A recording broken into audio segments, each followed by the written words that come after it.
만약에 여러분이 물리적인 공간의 지성소를 다녀온 대제사장이라면 여러분의 심정은 어떨까요? 이걸 생각하신다면 시간의 지성소에 우리가 다다랐다가 그 시간의 지성소를 경험한 우리가 어떨까라는 것을 유추할 수가 있어요. 대제사장은 세마포 위에 원래 에봇을 입잖아요.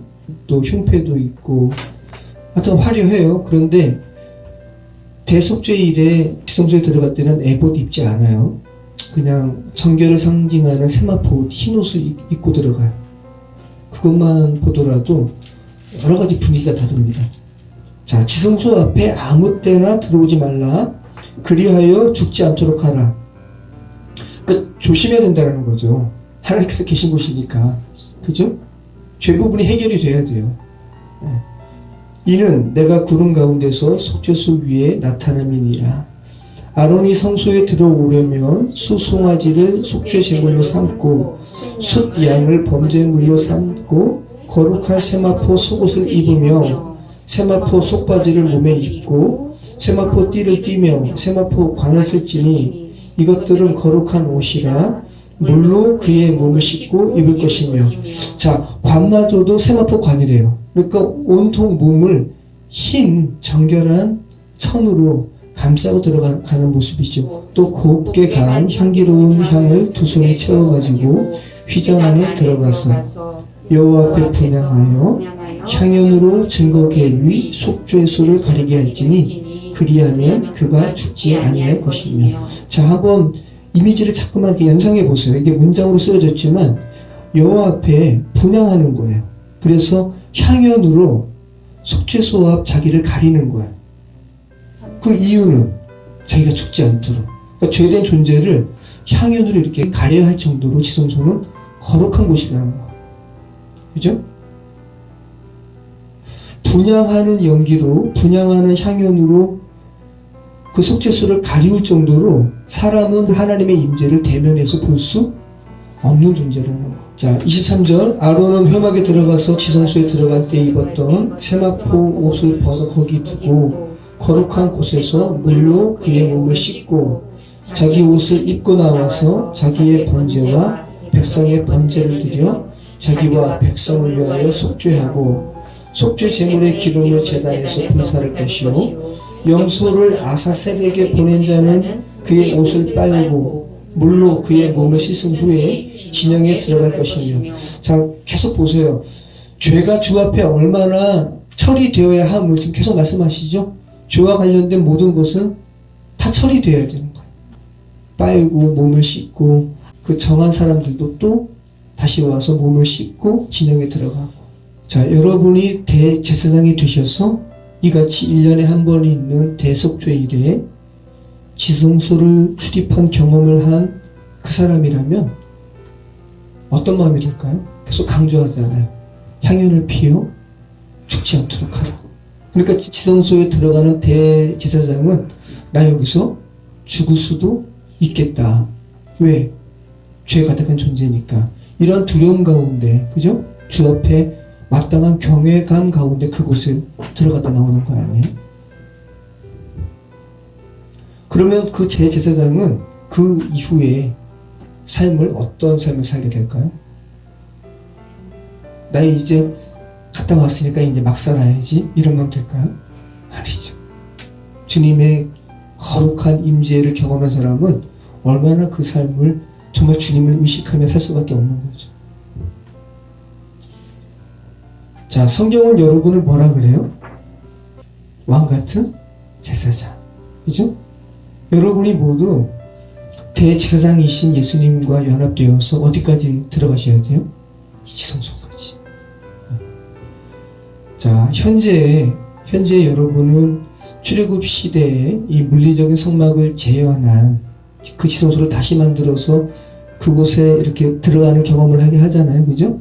그런 정도의 의미로서는 의미가 있지만 여러분은 지금 출애굽 시대로 다시 회귀해가지고 물리적인 공간으로서의 지성소에 들어갈 필요가 없어요. 그죠? 하지만 여러분은 시간의 지성소에는 반드시 들어가야 돼요. 자, 안식이 시간의 지성소라는 아브라함, 조슈아, 헷셀의 이 같은 관점은 굉장히 중요한 거죠. 유대인들이 이 같은 의식을 가지고 안식일을 지키는 거잖아요. 물리적인 토요일 안식일 말고 이 안식의 정신을 여러분이 붙든다면 여러분의 하루하루는 정말 굉장한 삶을 살 거예요. 제가 이것을 묵상하면서 정말 시간의 지성소를 이렇게 사모에다가 뭐 때문에 또 이제 아이들한테 화를 냈어요. 그러니까 그게 너무 화가 나는 거예요. 내가 이 시간의 지성소를 얼마나 생각하면서 하려고 하는데 나를 화나게 하냐. 그죠? 이게 참 쉬운 게 아닌 거예요. 참 쉬운 게 아닌 거예요. 크리스찬으로서 우리는 반드시 시간의 지성소를 경험해야 돼요.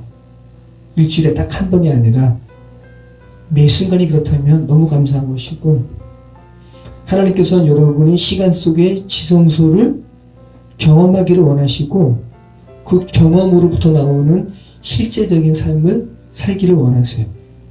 그죠? 공간의 지성소를 경험한 사람은 그 삶이 바뀔 수밖에 없고요. 시간의 지성소를 경험하고 온 사람도 그죠? 당연히 그 삶이 바뀔 수밖에 없죠. 실제적인 안식을 경험한 사람은 그 삶이 바뀔 수밖에 없어요.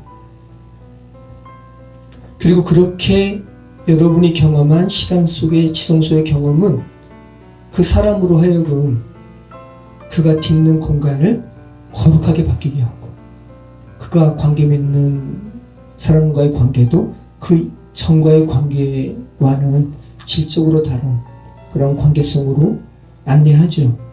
자, 여러분, 모든 사람이 속세에, 그죠?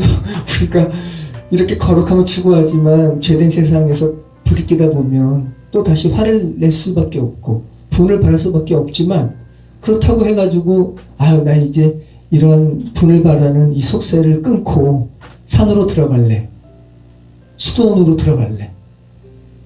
자, 이런 인연을 끊고 거룩함을 추구하기 위해서 산으로 들어가는 것도 기회예요. 그죠? 쿰난 공동체라든지 초대교회 이후에 이러한 삶을 사모해서 수도원으로 들어간 사람이 많았어요. 근데 여러분, 모든 사람이 수도원에 갈 수는 없어요.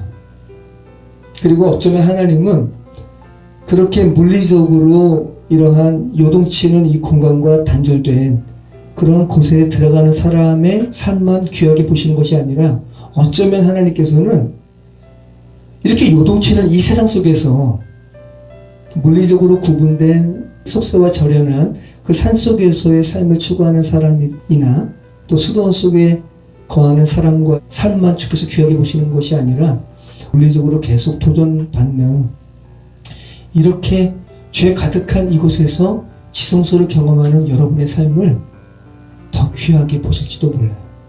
수녀들의 삶만 주님께서 귀하게 보시는 것이 아니라, 여전히 속세에서 죄된 세상 사람들과 부딪히면서 그럼에도 불구하고 안식의 정신을 끝까지 붙드시는 여러분의 삶을 주님께서는 귀하게 보실 것이라고요. 그리고 주님께서는 격려해 주실 거예요. 야, 너희 쉽지 않은데 정말 대단하다. 이렇게 죄로 요동치는 시간 속에서 어떻게 너희는 시간의 지성소를 경험하는구나. 격려한다 라고 주님께서 말씀하실 것입니다.